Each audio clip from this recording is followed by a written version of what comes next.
Hello, and welcome to our Senior Scam Series. I'm Katherine Honeycutt of Better Business Bureau serving Eastern North Carolina. In this video, I will discuss how to recognize and avoid scams targeting seniors. I'll cover an overview of scams, the types of scams targeting seniors, and finally, the resources to avoid falling victim to these scams. Let's first start with an overview of scams. Take a minute to consider how much money you would estimate is lost annually to scams.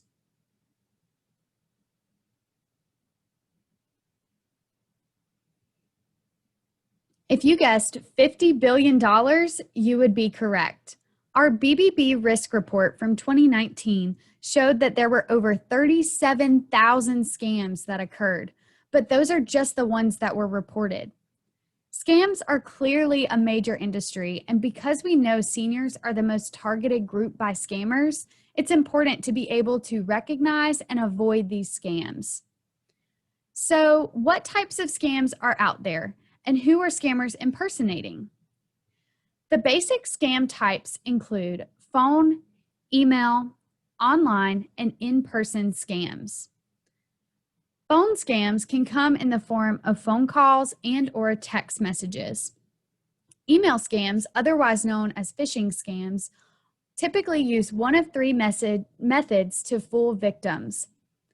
The message either promises a reward, such as a gift card or free item, or it threatens a punishment, such as unpaid taxes, missed jury duty, a deactivated bank account, or finally, the third, it appears entirely mundane. It may seem like a file from your office scanner or from a coworker or friend. Online scams can occur on websites or on social media platforms. And finally, in-person scams are just that. They typically involve a door-to-door salesman or someone impersonating the government, such as a census taker. Some of the most impersonated organizations, according to BBB's 2019 risk report, were the Social Security Administration, Publishers Clearinghouse, and Microsoft. Scammers use these various scam types previously mentioned to impersonate these notable organizations and try to convince consumers to fall for their schemes. Now that we have a better understanding of the types of scams circulating, let's dive into the specific scams targeting seniors. What do you think were the riskiest scams for those over the age of 55 in 2019?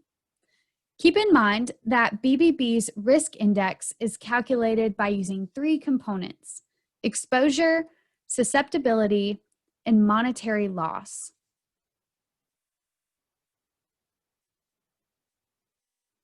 If you guessed romance and travel scams, you would be correct. Romance scams, often including scammers who create fake profiles on dating sites and request money from those they established relationships with, were the riskiest scams for those ages 55 to 64. And travel, including vacation and timeshare scams, these may include fake listings, hidden fees for bookings, or false pricing, were the riskiest scams in 2019 for those over the age of 65. Some other examples of scams that con artists use to prey on seniors include the grandparent scam, which is a con artist will contact a grandparent claiming to be their grandchild and asking for money. The plea is so persuasive that the grandparent wires money to the scammer, only to find out later that their family member was safe and sound all along. This scam can also work in reverse, where the quote-unquote grandparent calls their grandchild pleading for help. Another scam is the phony prescription plans, where you may receive a phone call, letter, or email offering low-cost prescription drug plans. The offer might appear to come from the government or Medicare. You sign up only to discover that the plan is not honored by any pharmacies. And finally, one other common scam are billing scams. This is where someone calls claiming that you've had an overdue bill for a doctor's appointment, maybe a contractor's work, or something else that you must pay immediately, or you risk potentially being arrested, your services being canceled, and so forth. But it's all a scam, and your actual provider of those services has no knowledge of this contact that was made with you. Now that you have the various types of scams con artists might use to trick you, do you know how to avoid these scams? That's what we'll wrap up this session with. So let me ask, do you know how to avoid falling victim to scams? Well, if you don't, here are a few do's and don'ts to help you avoid being the victim of a scam. Do research the business ahead of time. This includes asking for recommendations from friends or family, or checking out their business profile at bbb.org. Do keep your personal and financial information private. This applies to phone calls, text messages, emails, or in-person visits from an unknown source. This also applies to social media, where it's important to understand that everything you post is public and available for scammers to find, no matter how secure you think your settings are. Finally, do pay with a credit card when possible. This just adds an extra layer of protection for your purchase and allows you to keep record of your order.